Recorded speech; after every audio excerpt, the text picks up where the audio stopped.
Bismillahirrahmanirrahim.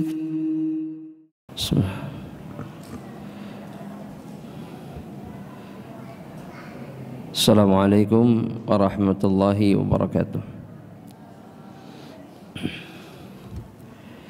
Innal hamdalillah nahmaduhu wa nasta'inuhu wa nastahdihi wa na'udzu billahi min shururi anfusina wa sayyiati a'malina man yahdihillahu fala mudilla lahu wa man yudlilhu fala hadiya lahu fa asyhadu an la ilaha illallah wahdahu la syarika lahu wa asyhadu anna Muhammadan abduhu wa rasuluhu la nabiyya ba'dah fa dzakiru nafsi wa iyyakum biqaulillah ta'ala fil Qur'anil Karim. Ya ayyuhalladzina amanu ittaqullaha haqqa tuqatihi wa la tamutunna illa wa antum muslimun. Ya ayyuhan nasu taqu rabbakumul ladzi khalaqakum min nafsin wahidah wa khalaqa minha zawjaha wa batha minhuma rijalan katsiran wa nisaa. Wattaqullaha alladzi tasaaluna bihi wal arham innallaha kana 'alaikum raqiba. Ya ayyuhalladzina amanu taqullaha wa qulu qawlan sadida yuslih lakum a'malakum wa yaghfir lakum dhunubakum wa man yuti'illaha wa rasulahu faqad faza fawzan 'azima. Fa amma ba'du ibadallah rahimani wa rahimakumullah. Segala puji bagi Allah Jalla Jalaluhu yang mengumpulkan kita di rumah Allah pada pagi hari ini untuk kembali melanjutkan pembahasan 300 dosa yang diremehkan oleh kebanyakan wanita. Masuk kepada dosa yang ke-19 yang disebutkan di dalam kitab ini oleh mualliful kitab, di mana beliau mengatakan dosa yang ke-19 yang sering dianggap remeh atau biasa saja oleh kebanyakan muslimah atau kebanyakan wanita, itu adalah musafahatur rijal al-ajanib, bersalaman dengan laki-laki ajanib, laki-laki yang bukan mahram atau laki-laki yang tidak halal untuk disentuh atau tidak halal bersentuhan dengan dirinya. Al-muallif mengatakan kanatis sunnatu an-nabawiyyatu, kata beliau, sunnah Nabi Muhammad sallallahu alaihi wasallam indama baya'ar rijala, ketika beliau sallallahu alaihi wasallam membaiat kaum lelaki dari kalangan sahabat-sahabat beliau. An-nabi yusafihuhum wa yusafihunahu. Maka ketika Nabi Muhammad sallallahu alaihi wasallam membaiat para sahabat lelakinya, maka sunnah beliau adalah Nabi menjabat tangan mereka dan mereka, yakni para sahabat, menjabat tangan Rasulullah sallallahu alaihi wasallam. Beliau melanjutkan perkataannya dengan mengatakan wa indama jaa Amru ibnul As, ketika datang kepada Nabi Muhammad sallallahu alaihi wasallam Amr ibnul As ila Rasuli sallallahu alaihi wasallam, ketika Amr ibnul As mendatangi Rasulullah sallallahu alaihi wasallam, yakni untuk masuk Islam.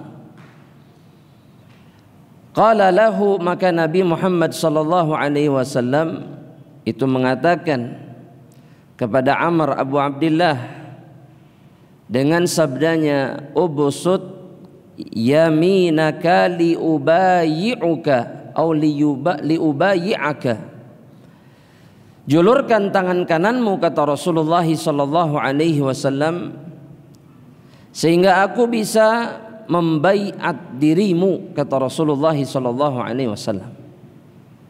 yakni mengambil janji, mengambil sumpah setia kepada Allah Subhanahu wa taala. Begitu juga kepada Rasulullah sallallahu alaihi wasallam. Fabasata yaminahu, maka seketika Amr ibn al-As itu menjulurkan telapak tangan kanannya untuk menggenggam tangan Rasulullah sallallahu alaihi wasallam. Wa hakadha kanat tatimmul bai'atu bin nisbati lirrijali bil musafahah. Beginilah baiat yang dilakukan oleh Rasulullah SAW untuk kaum lelaki. Nabi menggenggam tangan mereka dan kemudian mengambil janji mereka, membaiat mereka untuk melakukan ini dan itu, berjanji tidak melakukan ini dan itu. Falamma ja'atin nisa, dan ketika datang kaum wanita, liyubayyi'na an-nabiyya sallallahu alaihi wasallam, untuk membaiat Nabi Muhammad sallallahu alaihi wasallam, dhananna anna nafsal amra sayakunu fi haqqihin. Mereka, yakni kaum wanita dari kalangan sahabiyah, berfikir ketika mereka mendatangi Nabi sallallahu alaihi wasallam untuk membaiat atau berbaiat di hadapan Rasulullah sallallahu alaihi wasallam, maka mereka berfikir bahwa caranya pun sama sebagaimana Nabi membaiat kaum lelaki, bahwa Nabi kemudian akan menggenggam tangan-tangan mereka dan kemudian membaiat para sahabiyat atau membaiat kaum wanita dari kalangan sahabat. Faqulna, maka para sahabat wanita ini mengatakan kepada Rasulullah sallallahu alaihi wasallam, ya Rasulullah, ala tusafihna, wahai Rasulullah, tidakkah engkau menjabat atau menggenggam tangan kami untuk mengambil baiat, untuk mengambil janji dari para sahabat wanita? Karena mereka berpikir begitulah caranya Rasulullah SAW membaiat sahabat-sahabatnya. Itu yang mereka lihat dari sahabat-sahabat laki-laki. Mereka berpikir caranya sama, itu akan dilakukan sama oleh Rasulullah SAW kepada kaum wanita dari kalangan para sahabat. Maka pemikiran mereka ini adalah pemikiran yang sama sekali tidak keliru. Karena mereka hanya melihat, hanya beranggapan, mereka hanya menduga begitu caranya Nabi membaiat kaum lelakinya, maka mereka berpikir begitu juga atau begitu pula lah kaum wanita akan dibaiat oleh Rasulullah sallallahu alaihi wasallam. Maka dalam hadis atau dalam riwayat yang diriwayatkan oleh Imam Ahmad dalam musnadnya, kata Syekh, faqala an-nabiy sallallahu alaihi wasallam, maka Nabi menimpali perkataan mereka, menjawab pernyataan yang diungkapkan oleh kaum wanita ini kepada Rasulullah sallallahu alaihi wasallam. Dalam riwayat yang diriwayatkan oleh Imam Ahmad At-Tirmidzi dari sahabiyah yang bernama Umaymah bintu Ruqaiqah. Umaymah bintu Ruqaiqah. Nabi menjawab pernyataan para sahabat perempuan ini dengan mengatakan, inni la usafihun nisa. Perhatikan kalimat ini jamaah rahmatullah. Kata Nabi Muhammad SAW, sesungguhnya aku tidak pernah menjabat tangan atau memegang telapak tangan kaum wanita, yakni yang haram untuk disentuh oleh beliau sallallahu alaihi wasallam. Dan ini kalimat yang membantah keyakinan sebagian orang bahwa bersentuhan, berjabat tangan dengan wanita yang bukan mahramnya atau dengan lelaki yang bukan mahramnya itu boleh. Karena Nabinya Muhammad sallallahu alaihi wasallam mengatakan apa? Inni la usafihun nisa. Sesungguhnya aku tidak pernah menjabat tangan seorang wanita. Beliau kemudian mengatakan, innama qauli limi'ati imra'atin ka qauli limra'atin wahidah. Sesungguhnya perkataanku kepada 100 wanita itu sama seperti perkataanku kepada seorang wanita. Artinya kalaupun aku membaiat 100 wanita, maka aku seperti mengatakan satu perkataan kepada seorang wanita secara langsung. Sebagaimana Nabi menjabat tangan kaum lelaki satu orang. Paham maksudnya jemaah? Kaum lelaki itu ada beberapa orang, maka dijabat satu-satu oleh Nabi Muhammad SAW. Tapi untuk wanita, Nabi akan membaiat mereka semuanya sekaligus.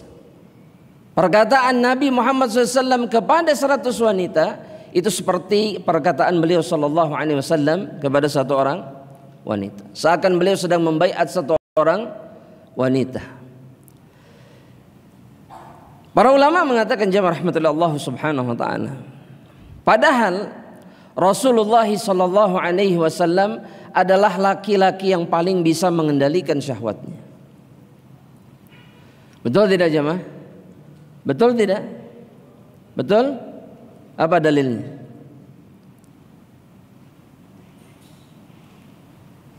Tadi betul jemaah. Apa dalilnya? Nabi Muhammad SAW adalah laki-laki yang paling bisa mengendalikan syahwat.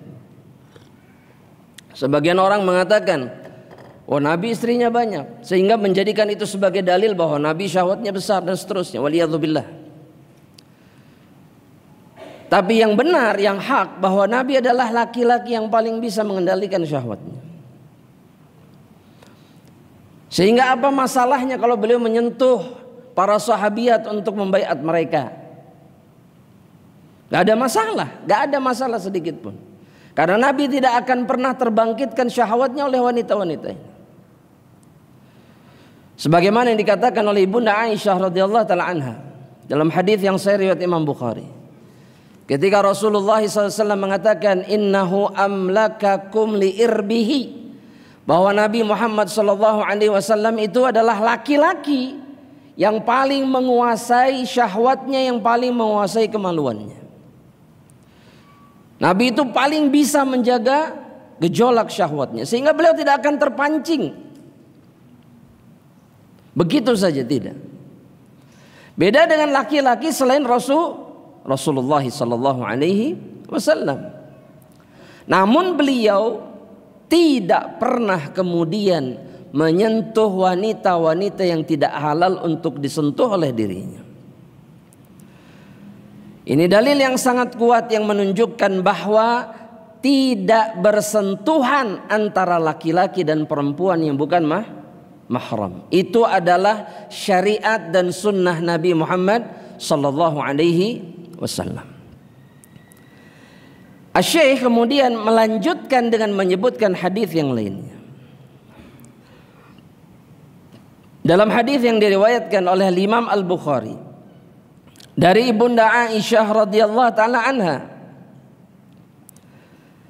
di mana beliau mengatakan kana an-nabiyyu sallallahu alaihi wasallam yubayi'un nisaa bil kalam bihadhil ayah. Nabi itu membaiat kaum wanita hanya dengan ucapan bihadhil ayah, dengan ayat ini, la yusyrikna billahi syai'a, dalam surat Al-Mumtahanah ayat yang ke-12. Ada beberapa hal yang disebutkan oleh Allah dalam ayat ini. Wala yaznina wala yaqtulna auladahunna, dan seterusnya. Mereka dibaiat untuk tidak menduakan Allah, berjanji tidak berbuat syirik kepada Allah, kemudian tidak berzina, kemudian tidak membunuh anak-anak mereka, kemudian tidak berbuat dosa besar atau kedustaan dengan lisan mereka, tidak berbuat dosa besar dengan kemaluan mereka. Ini janji yang diambil oleh Allah Subhanahu wa taala. Ini yang ditetapkan oleh Allah. Ini baiat yang kemudian disampaikan oleh Rasulullah kepada kaum sahabiyah. Makanya ada kisah menarik ketika Nabi meminta para sahabat perempuan untuk tidak berzina. Maka ada seorang sahabat, istrinya Abu Sufyan, ibunya Muawiyah. Siapa? Yang konon katanya menjadi sosok yang memerintahkan Wahsy membunuh siapa? Jamaah. Ulangi sekali lagi jamaah. Abu Sufyan itu siapa? Jamaah. Abu Sufyan itu siapa? Abu Sufyan itu dulu musuhnya Rasulullah SAW. Kemudian masuk Islam. Beliau punya istri. Dalam kisah yang masyhur, meskipun sebagian ulama menafikan kisah ini, tapi dalam kisah yang masyhur, istrinya Abu Sufyan itulah yang memerintahkan menyewa Wahsy untuk membunuh siapa? Hamzah. Pamannya siapa? Rasulullah SAW. Kemudian kisahnya dibelek dadanya, diambil jantungnya. Dan banyak ulama yang mendhaifkan kisah ini. Ya. Jadi yang di jantung dimakan, digigit mentah-mentah itu bohong. Taib. Nah, istrinya namanya siapa? Hindun bintu siapa? Utbah. Hindun bintu Utbah. Ketika Abu Sufyan masuk Islam, Hindun ikut masuk Islam tidak? Ya jamaah. Masuk Islam.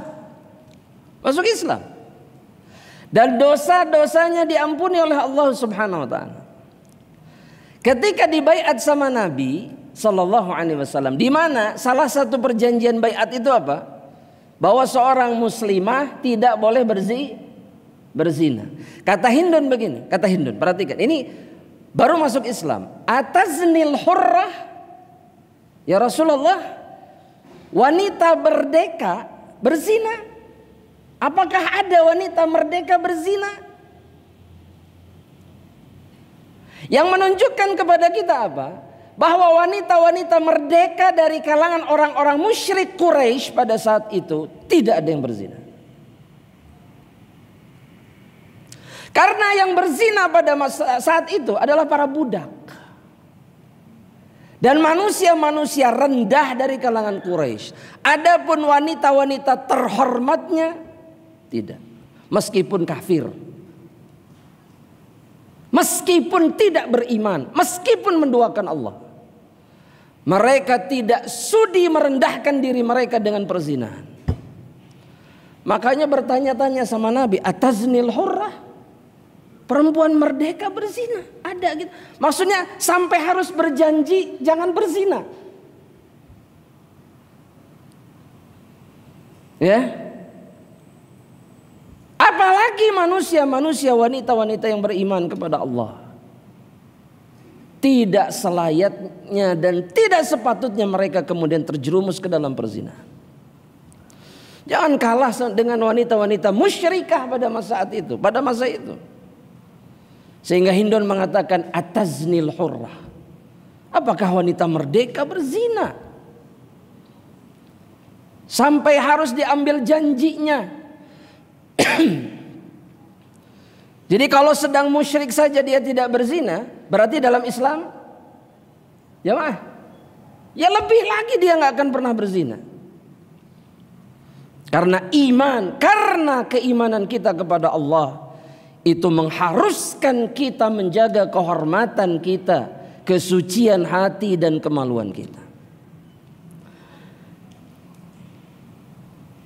Ibunda Aisyah kemudian mengatakan bahwa Nabi ketika membaiat dengan ayat dalam surat Al-Mumtahanah ayat keberapa tadi? Ayat yang ke-12. Maka kata Ibunda Aisyah radhiyallahu taala anha setelah menyebutkan ayat itu, Ibunda Aisyah mengatakan wa ma massat yadun nabiyyu atau yadun nabiyyi yadam ra'atin la yamlikuha.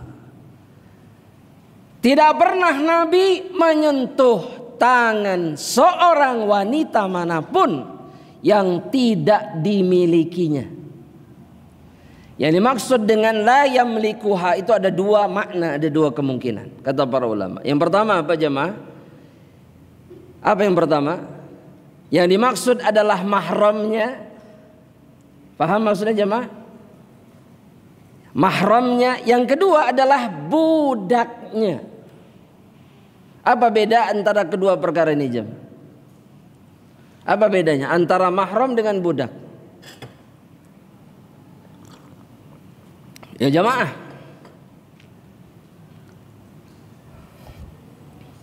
hah?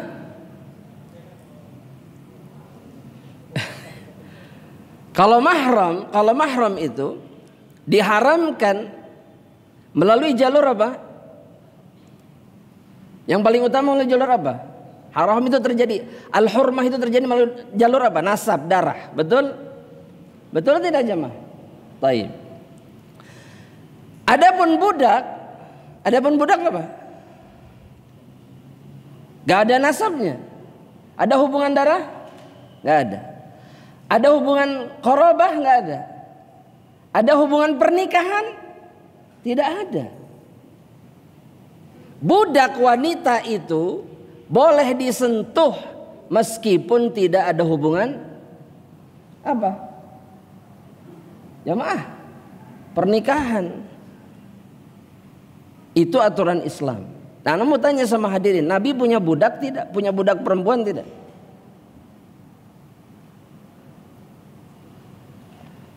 Jamaah, ana ulangi sekali lagi, Nabi punya budak perempuan atau tidak? Nabi punya istri berapa? 11. Ketika meninggal, yang tersisa berapa? 9.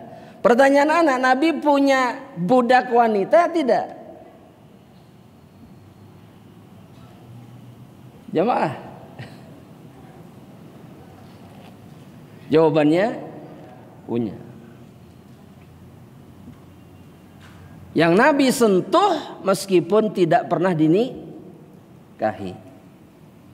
Karena yang namanya budak itu seperti apa?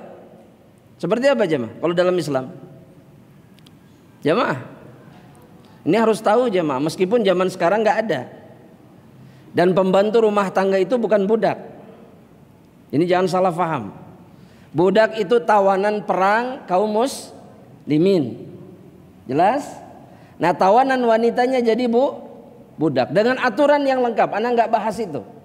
Ana hanya bahas ahkam di mana seorang muslim itu boleh menyentuh budak wanitanya meskipun tidak ada hubungan pernikahan.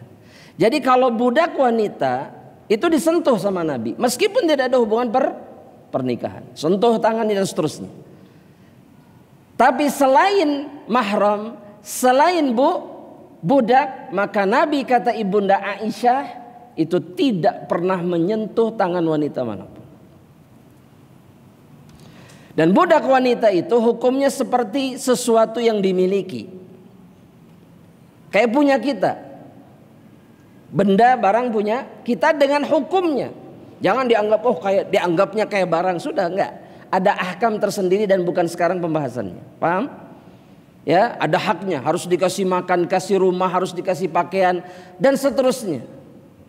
Bedanya apa dengan wanita yang lain? Dia ditawan, dia tertawan karena peperangan yang terjadi di antara kaum muslimin dengan orang-orang musyrik. Dan setiap budak punya hak untuk membebaskan dirinya. Kalau dia ingin bebas silahkan. Ingin menebus dirinya silahkan. Dan seorang mukmin tidak boleh menghalang-halanginya. Sampai di situ.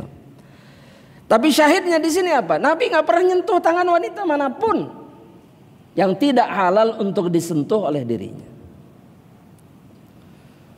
Ya, nggak seperti sebagian orang yang salaman dengan siapa saja bebas. Betul tidak jemaah? Ana mau tanya, guru laki-laki dengan murid perempuannya boleh salaman nggak? Boleh. Kalau usianya belum balik. Kan boleh. Boleh. Nabi menyentuh tangan anak kecil tidak? Iya. Iya. Tapi kalau sudah balik, boleh tidak? Sudah boleh tidak? Nggak boleh. Apapun alasannya, meskipun antara guru dengan muridnya. Kata Syekh, beliau mengatakan kemudian, wa idza lam yaf'alin nabiyyu sallallahu alaihi wasallam dzalika, jika Nabi tidak pernah melakukan itu, Nabi nggak pernah musafahah dengan wanita manapun yang tidak halal bagi diri, ma'a ismatihi, dengan kemaksumannya, wantiqa'ir ribah fi haqqihi, dan kemudian dengan terbebasnya beliau dari kemungkinan maksiat, Nabi tetap tidak melakukannya, fa ghairuhu aula bidzalika, maka selain Nabi lebih utama untuk tidak bersalaman dengan wanita-wanita yang tidak halal bagi dirinya. Nabi saja tidak. Padahal tidak ada keraguan bahwa Nabi itu pasti tidak akan pernah mungkin terjerumus ke dalam kemaksiatan. Mungkin tidak jemaah? Jemaah, Nabi mungkin tidak? Gak mungkin. Apa dalilnya tadi? Gak mungkin Nabi terjerumus ke dalam perzinahan. Gak mungkin. Kenapa? Apa dalilnya tadi? Coba dijawab. Nah, apa bahasa Arabnya?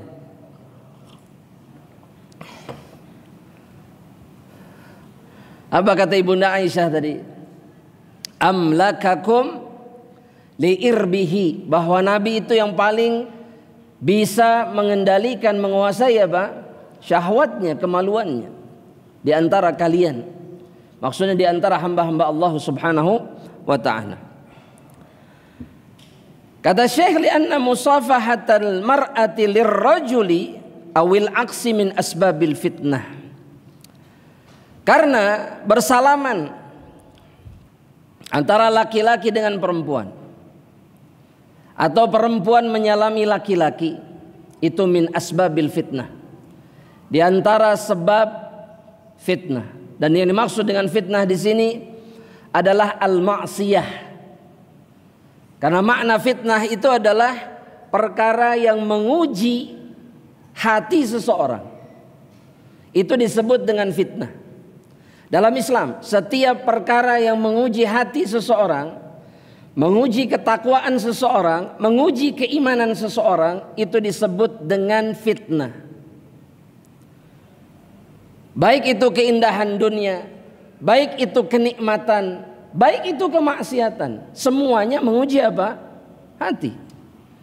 Makanya Nabi Muhammad sallallahu alaihi wasallam ketika berbicara tentang wanita, Nabi mengatakan apa?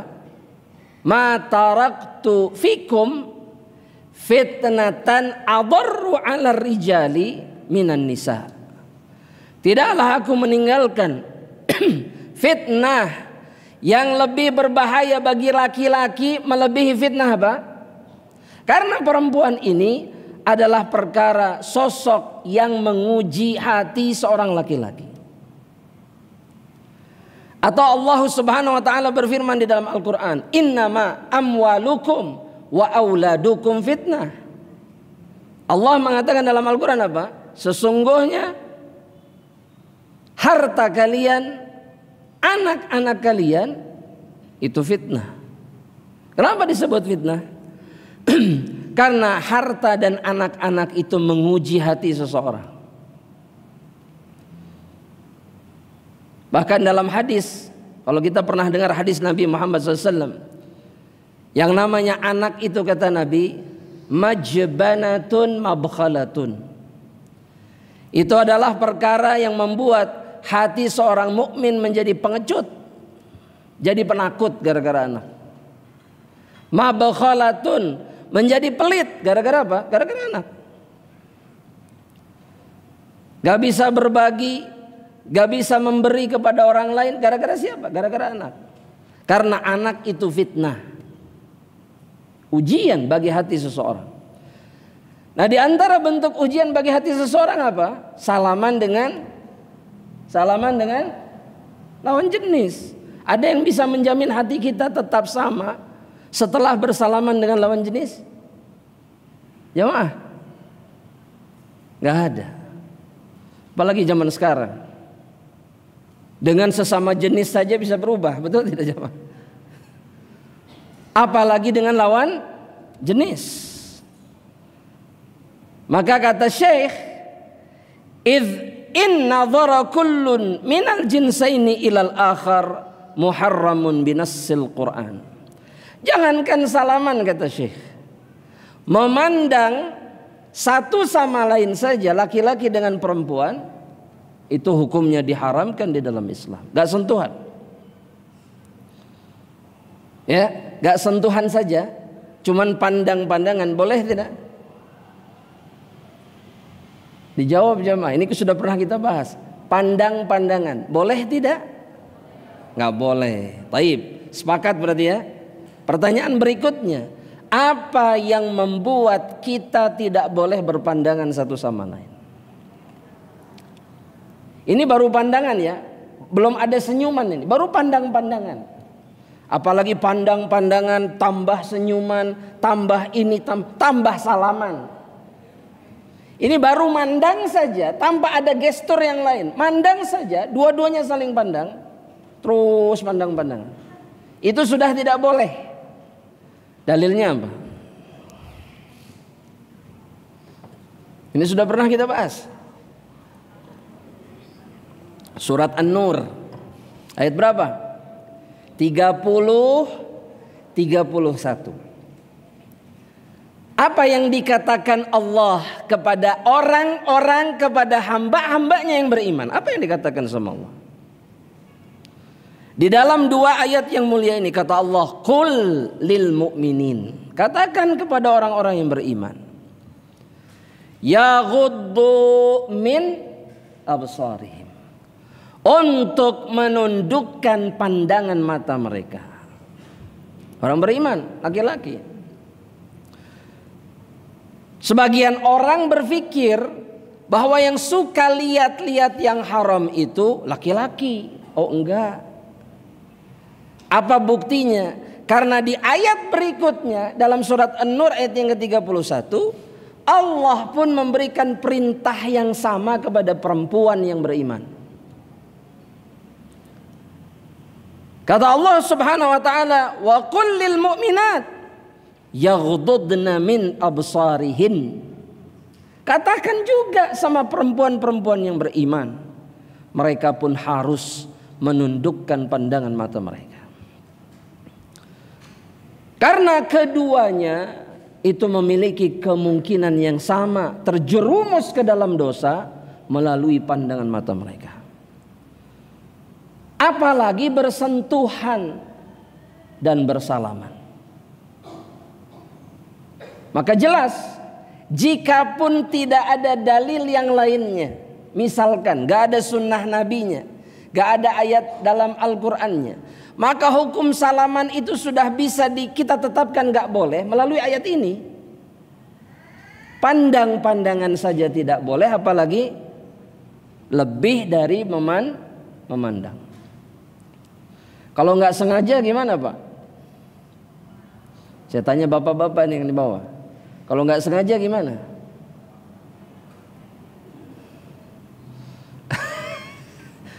Kalau nggak sengaja gimana bapak-bapak? Dosa tidak? Dosa tidak? Enggak, yang nggak sengaja itu nggak dosa. Betul? Betul? Dimaafkan tidak? Dimaafkan jelas. Ya, kalau nggak sengaja. Tapi kan bisa jadi awalnya nggak sengaja, akhirnya disengaja. Nah ini yang haram. Andaikan orang-orang yang beriman itu tahu betapa berat dan besarnya dosa menyentuh wanita-wanita yang bukan mahram mereka, maka mereka tidak sudi menyentuh tangan atau kulit wanita manapun yang tidak halal untuk disentuh. Begitu juga sebaliknya. Kalau mereka sadar dan tahu. Sebagaimana yang diingatkan oleh Syekh di dalam kitabnya ini. Nanti kita akan sebutkan hadisnya. Tapi kita sebutkan dulu apa yang dikatakan oleh Syekh. Fallamsu min babi aula. Kalau memandang saja haram, maka menyentuh, lames itu artinya bersentuhan. Lames ya, bersentuhan. Cuman sekedar bersentuhan saja. Bukan megang, nyengkram gitu, bukan. Lames itu hanya nyentuh. Maka lames ini lebih haram, lebih berat keharamannya dibandingkan melihat yang haram. Walaqad amadati syari'atu ila saddidz dzari'atil mufdiyah lil wuqu'i fil haram. Syariat Islam ini itu punya satu sifat jemaah. Apa sifatnya? Saddudz dzari'ah. Tulis, saddudz dzari'ah. Di antara sifat ciri syariat Islam itu adalah saddudz dzari'ah. Sad artinya menutup, dzari'ah itu artinya celah yang mengantarkan seseorang kepada sesuatu. Itu sifatnya Islam. Sehingga semua perkara, semua celah, semua jalan yang mengantarkan seseorang kepada neraka Allah dan kepada kehancuran, itu pasti ditutup oleh Islam. Semuanya ditutup. Mungkin sebagian orang bertanya, apa sih salahnya lihat pandang-pandangan? Coba salahnya di mana, Jam? Ada salahnya nggak? Cuman mandang doang, cuman mandang, nggak nyentuh, nggak ngapa-ngapain, nggak ngobrol. Salah nggak? Salah nggak? Salahnya di mana?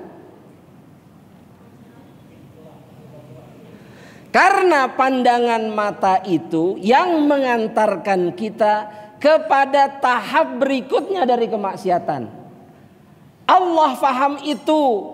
Allah yang menciptakan kita. Allah tahu kalau laki-laki perempuan pandang-pandangan bukan mahram, maka yang berikutnya apa? Yang berikutnya apa? Maksiat, itu pasti. Makanya nggak boleh dipandang, kecuali nggak sengaja. Kalau sengaja diniatkan, nawaitu, pakai nawaitu ini. Dari rumah sudah direncanakan, atau dari jauh-jauh sudah direncanakan. Kalau ketemu si fulana, fulanahnya juga sama. Kalau ketemu si fulan, ini kesempatan. Pokoknya saya mau pandang dia.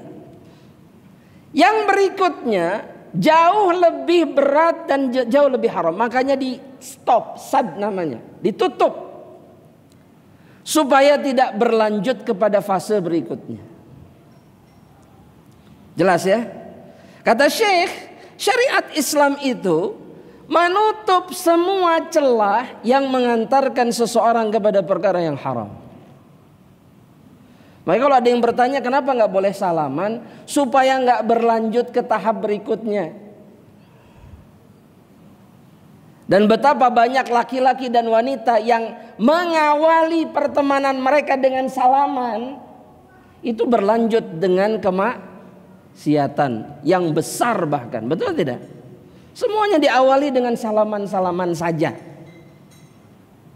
dan berakhir dengan kehinaan di dalam dosa besar yang mereka lakukan.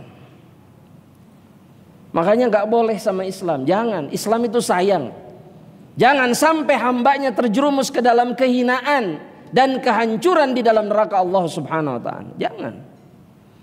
Ini lagi dijaga, lagi dihormati sama Allah, lagi dimuliakan sama Allah. Kalau memang ada perasaan, nikah, selesai. Kalau tidak, jangan pernah merendahkan saudari muslimah, dan saudari muslimah jangan pernah menjerumuskan saudara muslimnya ke dalam kehinaan. Khalas, masing-masing, gak perlu kenal. Jalani hidup masing, gak perlu menghancurkan kehidupan orang lain. Ya. Kata Syekh, li'anna hadha kullahu min khutuwati syaitan. Karena semua ini, kata beliau, Maksudnya pandangan mata, sentuh-sentuhan dan seterusnya itu semuanya adalah di antara langkah-langkah syaitan. Betul tidak jamaah? Jamaah? Betul? Dan kata Allah dalam Al-Quran, kita nggak boleh apa? Wala tattabi'u khutuwatish syaitan. Jangan kalian mengikuti langkah-langkah syaitan. Itu Allah katakan dalam Al-Quran. Janganlah kalian mengikuti langkah-langkah syaitan. Melihat yang haram, menyentuh yang haram, berbicara dengan obrolan-obrolan yang intim, yang akrab dengan sosok yang haram, semuanya itu diantara langkah-langkah syaitan untuk apa? Menjerumuskan kita ke dalam neraka. Karena syaitan itu mereka tugasnya cuma satu. Apa tugasnya? Jamaah, ana mau tanya begini deh. Orang beriman tugasnya apa? Satu. Apa tugasnya? Beribadah kepada Allah. Betul? Syaitan juga tugasnya cuma satu. Menyeret manusia masuk ke dalam neraka. Itu tugas yang diumumkan oleh iblis, dinyatakan, dipastikan, diakui, dijalankan. Dia berjanji akan menjalankan tugas itu apa? La ughwiyannahum ajma'in. Tugasnya menyesatkan hamba-hamba Allah supaya masuk neraka. Maka syaitan akan melakukan apa saja. Makanya nggak ada satupun di antara kita yang aman. Kenapa? Karena kita punya musuh yang cuman punya satu tujuan yang pasti. Fokus pada tujuannya. Apa tujuannya? Menyeret kita masuk neraka. Ini musuh berat jamaah. Musuh berat bukan? Jamaah, musuh berat bukan? Iya, kalau kita tidak menjaga diri kita. Makanya sama Allah dijaga. Mata jaga, tangan jaga, kaki jaga, kemaluan jaga, lisan jaga. Jaga semuanya. Supaya tidak masuk ke dalam neraka Allah Subhanahu wa taala. Kemudian kata Syekh, wawasa ilil fahisyah, memandang, menyentuh itu semuanya adalah wasilah, sarana untuk menjerumuskan seseorang ke dalam perbuatan zina. Jadi ujung dari pandang-pandangan mata, ujung dari sentuh-sentuhan dengan salaman itu, semuanya hanya akan berujung ke dalam satu perkara. Apa? Zina. Itu yang akan dikerjakan sama syaitan. Jadi jangan bilang begini, cuman salaman aja. Cuman salaman. Apa sih salahnya cuman menghargai orang dengan salaman? Oh, itu bukan masalahnya. Yang jadi masalah itu yang akan menyeret dirimu masuk ke dalam perbuatan zina. Itu pasti. Itu tujuan syaitan tuh di situ. Jadi nggak hanya sampai salaman saja, nggak mungkin. Tidak mungkin.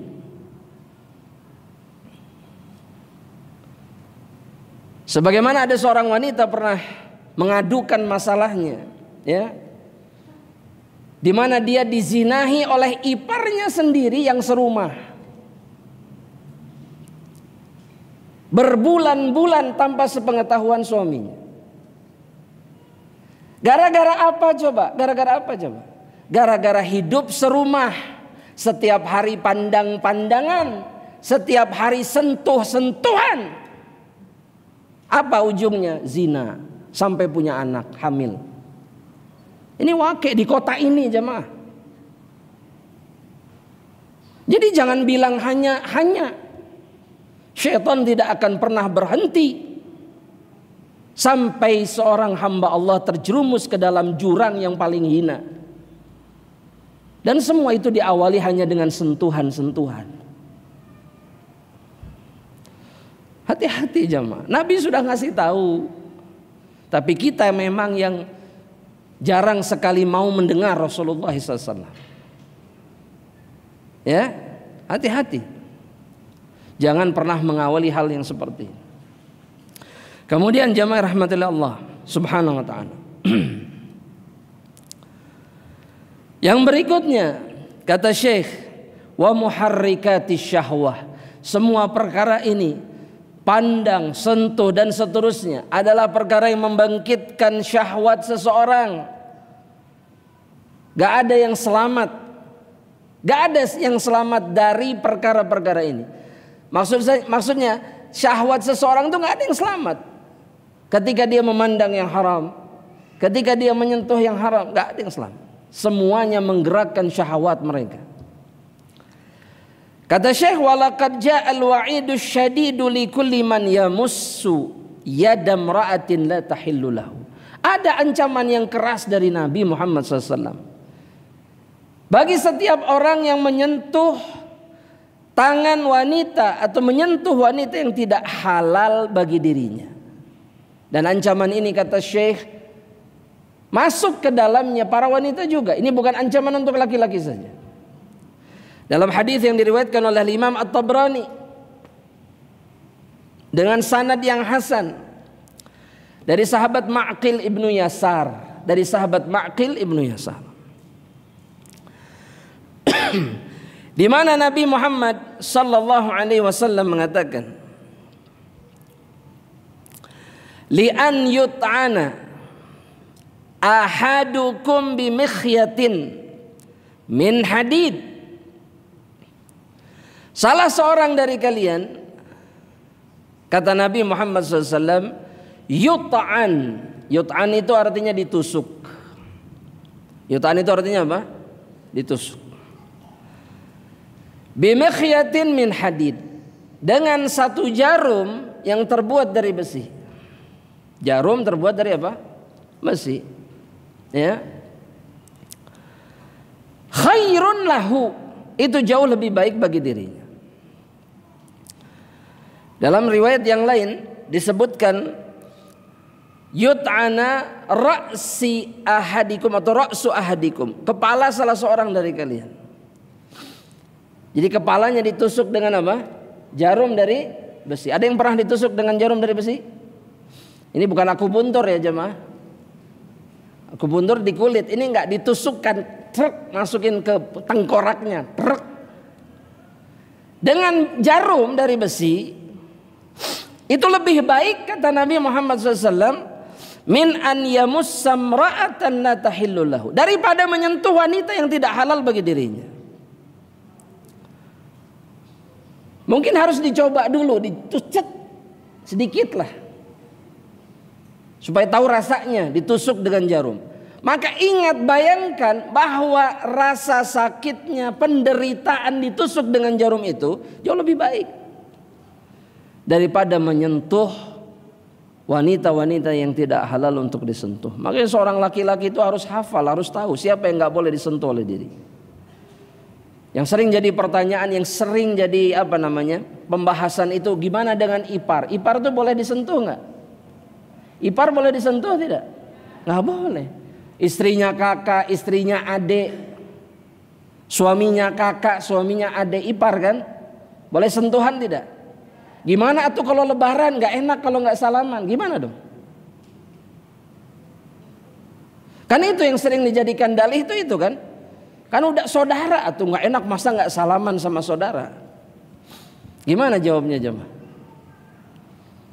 Jemaah, itu kan yang setiap lebaran selalu dibahas. Kalau sama ipar gimana ya? Yang aneh, yang sering aneh saya lihat aneh itu apa? Kalau sama ipar salaman, sama keponakan perempuan yang balik nanya hukumnya gimana? Kalau sama keponakan salaman gimana? Loh, keponakan itu mahrammu. Keponakan itu mahram Anda. Tapi ibunya, istri saudaramu itu bukan. Kenapa sama ibunya salaman, sama keponakan nanya hukum? Ini kebalik jemaah. Saya pernah mengalami itu. Loh, kok keponakan ditanya hukumnya? Udah balik kan Ustaz? Loh, kalau udah balik kenapa? Dalam Al-Quran itu jelas, dalam surat An-Nisa itu jelas bahwa saudaranya, banatul akhi wa banatul ukhti, itu haram untuk dinikahi. Berarti mahram kita. Berduaan dengan mereka halal. Bersentuhan dengan mereka boleh. Safar kemana-mana dengan mereka halal, mahram. Paham maksudnya? Tapi kalau sama ipar nggak boleh. Bahkan Nabi Muhammad SAW mengatakan apa? Alhamu mautun. Ingat ini baik-baik. Ingat ini baik-baik. Kata Nabi Muhammad SAW, ipar itu kematian. Maksudnya apa kematian? Musibah yang bisa terjadi kepada seseorang ketika dia bermudah-mudahan dengan iparnya, itu musibahnya bisa sama dengan kematian. Menghancurkan semua kenikmatan, menghancurkan semua kebahagiaan. Makanya wanti-wanti Nabi itu. Dan Nabi mengatakan ini ketika Nabi mengatakan kepada para sahabat, iyyakum waddukhulu 'alan nisa, hati-hati kalian ketika masuk ke satu tempat yang banyak perempuannya, yang ada perempuannya, hati-hati. Misalkan kumpul nih, ada acara keluarga misalkan, tapi nggak semuanya mahram, itu hati-hati. Jangan seenaknya assalamualaikum tanpa ketok-ketok dulu, tanpa ngasih tahu dulu. Nggak bisa, hati-hati kata Nabi. Ada yang nyeletuk di antara para sahabat, kalau ipar gimana ya Rasulullah? Paham nggak maksudnya jamaah? Karena ipar itu di antara wanita-wanita, ipar ini di antara sosok-sosok yang sering ketemu, sering kumpul bareng, sering ngobrol bareng, betul tidak? Kata Nabi apa? Alhamu mautun. Ipar itu adalah kematian. Nabi udah ngasih tahu, hati-hati. Makanya salaman sama ipar boleh tidak? Gak boleh. Nah, kasih pertanyaan yang lain. Salaman sama cucu perempuan saudara kita yang sudah balik.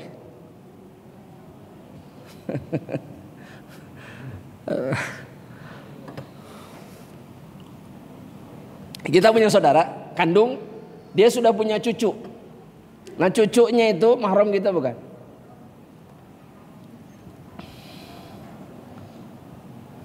Mahram. Ke bawah, keturunan dia ke bawah, itu mahram kita. Status dia dengan kita tuh sama. Semua cucunya adalah mahram kita. Setiap keturunan ke bawah dari saudara kita ini, itu mahram kita. Paham? Keturunannya tuh. Anaknya lagi sampai ke bawah, itu semua mahram kita. Itu berlaku ke bawah dan ke atas. Contoh misalkan, kalau buyut kita masih hidup misalkan, atau kakek yang ketiga ke atas masih hidup, mahram kita bukan? Mahram, itu sama kayak bapak kita statusnya.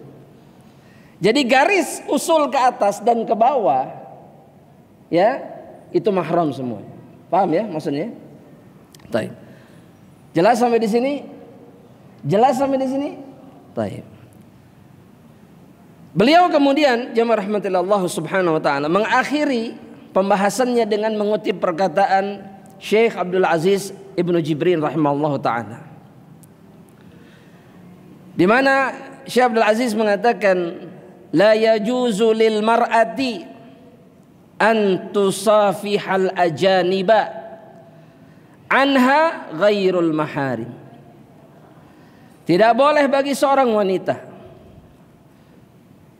untuk bersalaman menjabat tangan laki-laki asing bagi dirinya yang bukan mahram, walau kanat qad labisatil quffaza, meskipun wanita ini menggunakan sarung tangan. Ini kan sering jadi syubhat, pakai sarung tangan nih rapih, wasafahat min wara'il kummi awil aba'ah, atau bersalaman dengan laki-laki dari balik lengan bajunya. Jadi ditutup dengan lengan bajunya atau di balik abaah. Abaah itu sering dikenal sekarang dengan abaya. Kalau di masyarakat kita dikenal dengan abaya. Jadi baju luar. Jadi tangannya masukin, kemudian bersentuhan dalam kondisi kain abaya atau abaahnya ini menutup tangannya. Fakulluhu, maka semua cara ini kata Syekh, musafahah, ini dihukumi dengan salaman. Paham maksudnya jemaah? Paham maksudnya? Jadi buat wanita itu bukan hanya, masalahnya bukan hanya sentuhannya, tapi menggenggam tangan laki-laki yang bukan mahramnya meskipun kulitnya tertutup, ini terlarang. Karena Nabi bisa saja kan menutup tangannya dengan apa? Dengan apa? Kain, betul tidak? Tutup tangannya dengan kain, salaman dengan wanita-wanita itu. Masalahnya bukan hanya itu, tapi menggenggam tangan wanita yang bukan mahram ini dengan cara apapun, maka ini terlarang. Jadi jangan begini, ketemu ipar tangannya dibalut dulu pakai kain, salaman. Enggak ada. Jadi salamannya saja itu terlarang. Karena meskipun tidak bersentuhan, tapi kontak seperti itu menimbulkan fitnah. Antum pegang tangannya, oh tangannya lebih kecil dari tangan istri saya. Istri saya tangannya gede. Itu sudah jadi fitnah tidak? Sudah jadi fitnah. Istri saya jarinya kayak ini apa, pisang apa misalkan. Ini kok kecil-kecil. Itu sudah jadi fitnah tidak? Sudah jadi fitnah. Khalas, Allah lebih tahu tentang kita. Makanya Allah larang semua itu. Ya, jangan coba-coba. Ya, Nabi sudah ngasih tahu fitnah yang paling berbahaya untuk laki-laki siapa? Khalas, jangan coba-coba. Ya, jangan sengaja khilaf, jangan. Ini laki-laki ini suka sengaja khilaf. Astagfirullah, anak khilaf ini. Pakai astagfirullah lagi. Lah. Begitu juga dengan wanita. Wallahu ta'ala alam bisawab. Nah, nampaknya pertanyaannya sudah masuk ya? Baik. Nah, sebentar. Belum dimulai. Nah. Baik. Nah, insyaallah jamaah rahmatillah, kita lanjutkan nanti insyaallah dengan dosa berikutnya di perjumpaan berikutnya biidznillah ta'ala. Nah, sampai di sini dulu insyaallah. Silakan yang bertanya langsung dulu antum, kemudian antum. Silakan Pak. Silakan Pak. Allah.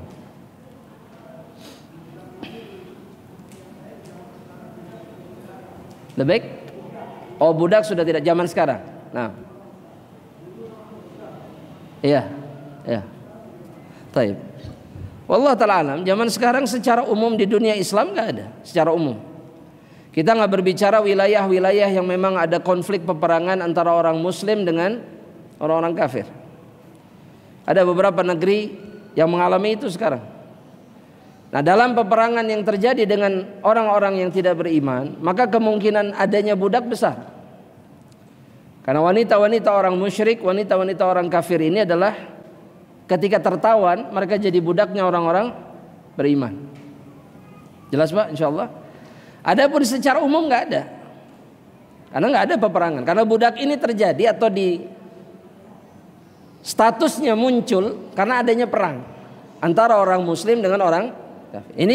Ini nggak berlaku antara orang muslim dengan orang muslim. Karena perang antara orang muslim itu terjadi. Nah, tawanan orang muslim ini bukan budak. Tapi tawanan orang kafir itu budak. Wallahu ta'ala alam. Jelas Pak insyaallah. Dan masalah budak ini punya hukum tersendiri di dalam Islam. Wallahu ta'ala alam bisawab. Nah, silakan antum. Gimana? Nah, ini sering jadi syubhat juga. Bagaimana salaman dengan orang yang sepuh yang bukan mahram? Wallahu ta'ala alam, jumhur ulama mengatakan hukumnya sama dengan orang yang sudah sepuh. Meskipun ada 1-2 ulama yang mengatakan bolehlah dan segala macam, tapi tidak ada satu pun dalil yang menunjukkan bahwa Nabi menyentuh orang tua juga, nggak ada. Salaman dengan nenek-nenek misalkan, nggak ada. Nabi tidak pernah menyentuh tangan perempuan manapun. Itu yang sabit, itu yang lebih banyak riwayatnya dari perbuatan Nabi Muhammad sallallahu alaihi wasallam. Allah taala alam. Yang selamat adalah tidak menyentuh. Kan udah tua, nggak jadi fitnah. Kata siapa? Kata siapa wanita tua itu bukan fitnah? Kalau wanita tua ini bukan fitnah, maka tidak ada kejahatan terhadap mereka. Faktanya kan ada, Pak. Betul tidak? Ada tidak kejahatan terhadap ibu-ibu kita atau nenek-nenek kita waliyadzubillah yang sudah sepuh, dilecehkan secara seksual dan seterusnya? Terjadi tidak? Iya. Paham ya? Wanita itu sampai kapanpun fitnah. Makanya harus berhati-hati. Ada keringanan di dalam Islam bagi wanita-wanita yang sudah kehilangan syahwatnya, kemudian tidak menarik lagi, untuk memperlihatkan wajah mereka, atau bagian-bagian yang boleh ditampakkan dari tubuh mereka. Tapi bukan berarti kemudian bebas seenaknya, nggak pakai kerudung apa enggak. Tetap kerudungnya harus dipakai. Ya, bagian-bagian tertentu tidak boleh terlihat dan seterusnya. Jelas ya? Baik. Ada pertanyaan langsung lagi, silakan. Antum, silakan.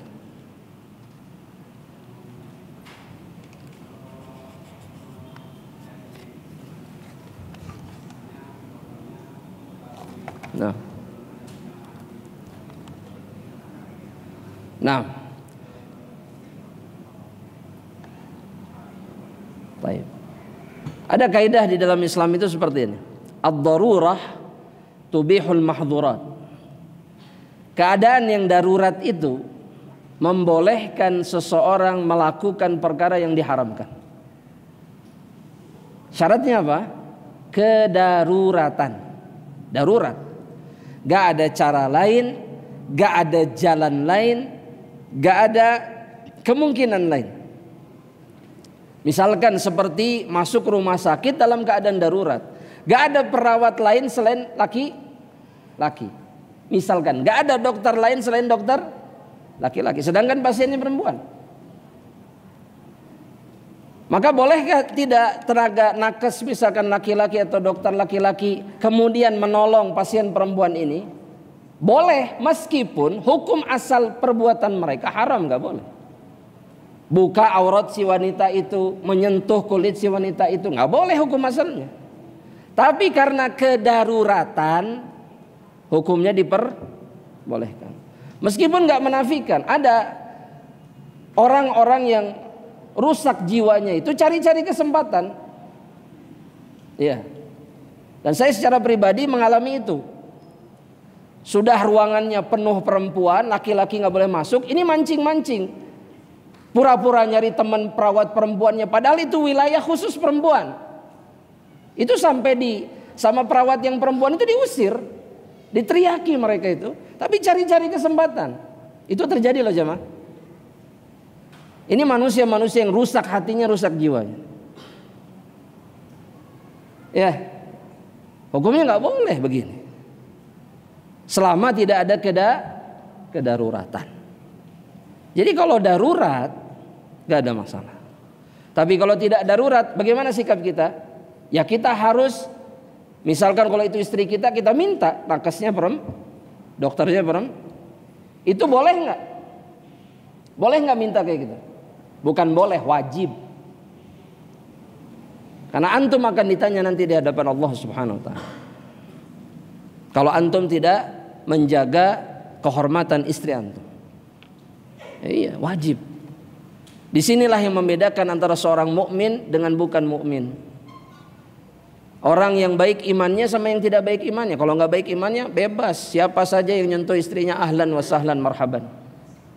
Iya, itu bedanya di situ. Tapi kalau mukmin dia nggak ridha. Kenapa? Karena wanita yang jadi istrinya atau anak perempuan yang jadi mahramnya itu adalah kehormatannya. Itu kehormatan dia. Itu kemuliaan dia. Dia nggak akan membiarkan kehormatannya diganggu oleh siapapun. Jelas? Baik, barakallahu fiik. Kita jawab pertanyaan yang sudah masuk.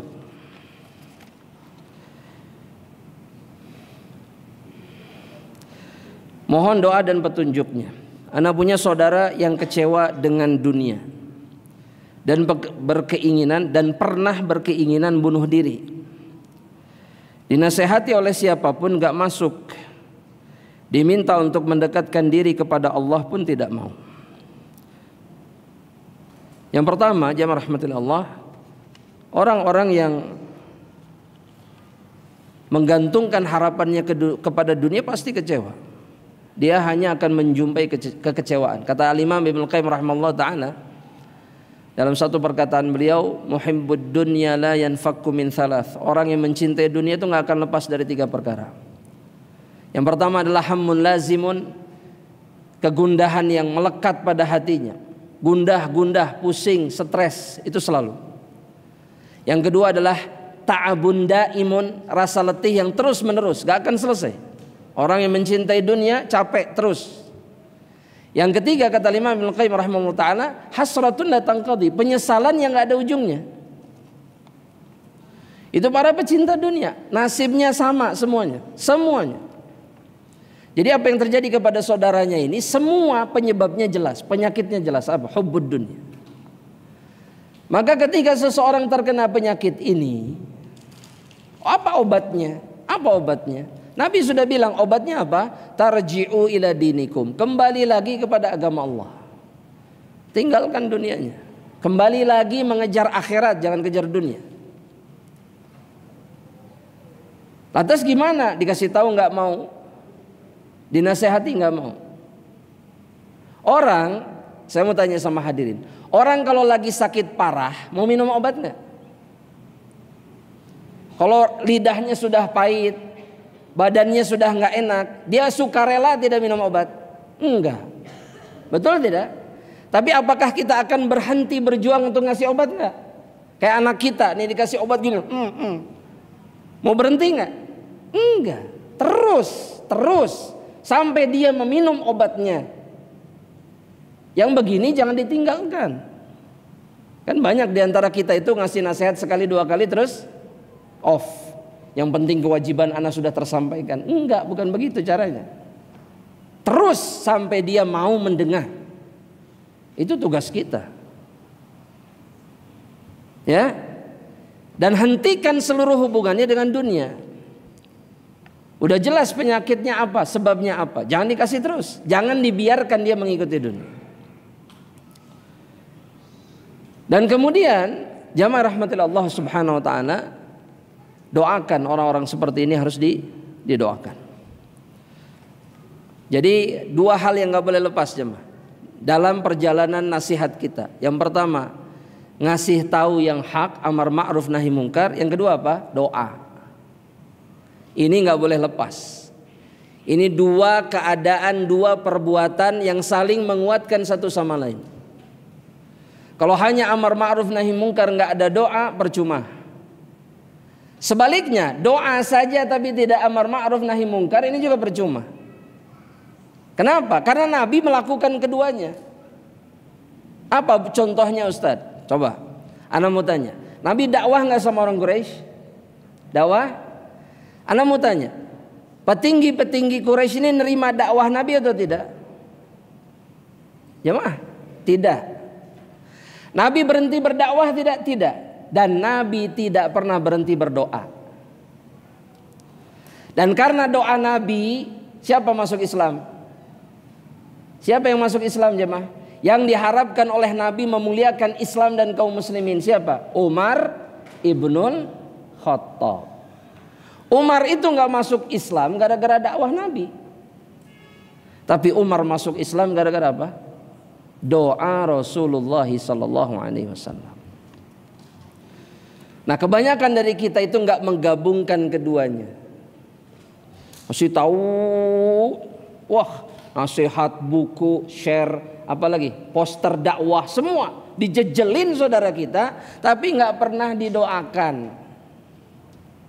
Ya, gimana? Kita berpikir poster dakwah itu akan merubah hati orang? Enggak. Yang mengubah hati orang itu Allah. Dan cara yang paling kuat untuk membuat kemudian Allah membantu kita merubah hati orang lain, doa. Ya, wallahu ta'ala alam bisawab. Yang berikutnya, Ini pertanyaannya serupa dengan tadi, wanita yang sudah menopause, maksudnya sudah sepuh, apakah terkena hukum larangan bersalaman dengan anak sepupu yang selama ini sudah dianggap anak? Ana mau tanya, anak sepupu ini mahram kita bukan? Anak sepupu. Gini cara menilainya, lihat bapaknya atau ibunya nih. Sepupu itu mahram kita bukan? Bukan. Coba, sepupu itu mahram kita bukan? Bukan, bukan. Meskipun ayah, ibunya, kakak adik, anaknya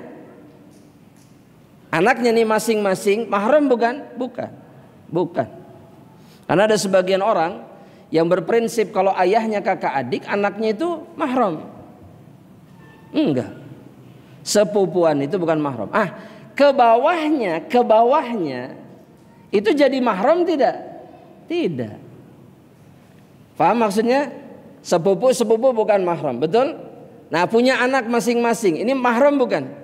Bukan. Silang pun sama. Paman sepupu dengan keponakan sepupunya nih mahram bukan? Bukan. Bukan, meskipun sudah dianggap anak. Kalau masih kecil nggak ada masalah. Tapi kalau sudah balik, nggak boleh. Masalah. Ini hukum Islam jemaah. Kenapa? Karena sepupu boleh menikahi anak sepupunya. Boleh tidak? Boleh. Halal.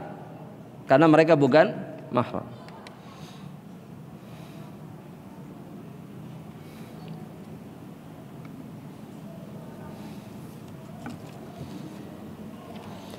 Izin bertanya, Ustaz, apabila ada seorang suami yang bertengkar dengan istrinya sehingga berucap, wallahi saya tidak akan pernah meminta untuk menggauli kamu lagi, apakah itu termasuk talak?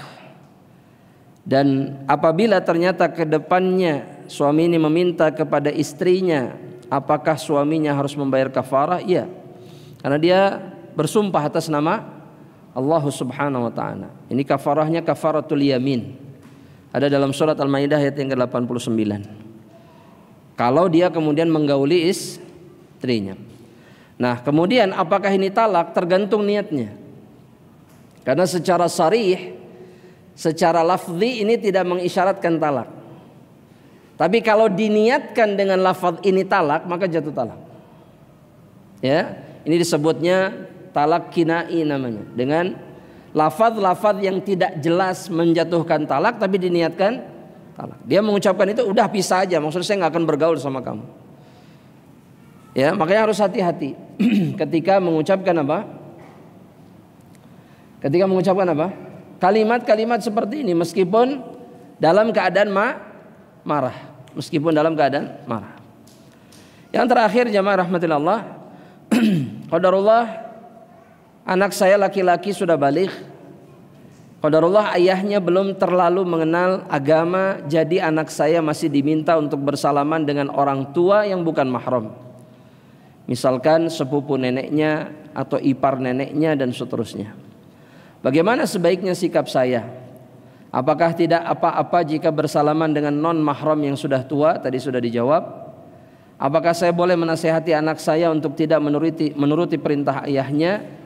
Boleh, bahkan itu kewajiban. Karena saya sudah nasihati ayahnya, tapi beliau beralasan tidak mengapa karena mereka sudah tua dan menganggap anak saya seperti anak atau cucunya sendiri. Maka anggapan perasaan ini tidak menghalalkan apa yang diharamkan oleh Allah Subhanahu wa ta'ala. Dan tidak ada jaminan kemudian ketika orang-orang ini menganggap sosok lain sebagai anaknya, kemudian hatinya terjaga dari kemaksiatan. Ya, dan betapa sering kita menyaksikan hari ini orang-orang yang memiliki hubungan yang sangat dekat seperti keluarga, akhirnya terjerumus ke dalam kemaksiatan. Karena sejatinya apa yang mereka lakukan itu melanggar syariat. Bahkan jangankan yang bukan mahram, yang mahram saja karena mereka melanggar syariat. Saya ambil contoh, seperti seorang ayah yang sering melihat anak-anak gadisnya dalam keadaan tersingkap auratnya dan seterusnya, itu bisa terjerumus ke dalam kemaksiatan. Makanya di rumah itu, ini catatan penting, di rumah itu perempuan, ibu, kemudian anak-anak perempuan yang sudah baligh itu tidak boleh sesukanya menampakkan aurat di hadapan saudara-saudara laki mereka dan kemudian di hadapan anak laki-laki mereka. Dan ini jelas diatur oleh syariat, gak boleh. Ya, jadi sudah jangan bermain-main dengan perkara ini. Karena di masa kita sekarang sudah terjadi perzinahan gara-gara ini, antara saudara perempuan dengan saudara laki-lakinya, antara ayah kandung dengan anak perempuan kandungnya dan seterusnya. Dan semua itu diawali karena pelanggaran syariat. Waliyadzubillah. Ya, jadi jangan main-main. Kalaulah orang yang punya hubungan darah saja tega melakukan ini, lantas bagaimana dengan orang-orang yang tidak punya hubungan darah? Coba bayangkan ini. Yang sedarah senasab saja tega melakukannya. Bagaimana dengan orang yang nggak punya hubungan darah dan kemudian mengatakan sudah kayak anak sendiri? Apa ini? Ya, Allah lebih faham. Makanya dicegah oleh Allah Subhanahu wa taala. Wallahu taala alam. Bisawab, itu yang terakhir jamaah rahmatillah. Semoga yang singkat ini insyaallah memberikan manfaat. Semoga Allah mengampuni dosa-dosa kita dan mengumpulkan kita kembali insyaallah dalam kesempatan yang lebih baik insyaallah taala. Wallahu taala alam. Kita akhiri perjumpaan ini dengan doa kafaratul majlis. Subhanakallahumma wa bihamdika asyhadu an la ilaha illa anta astaghfiruka wa atubu ilaik. Assalamualaikum warahmatullahi wabarakatuh.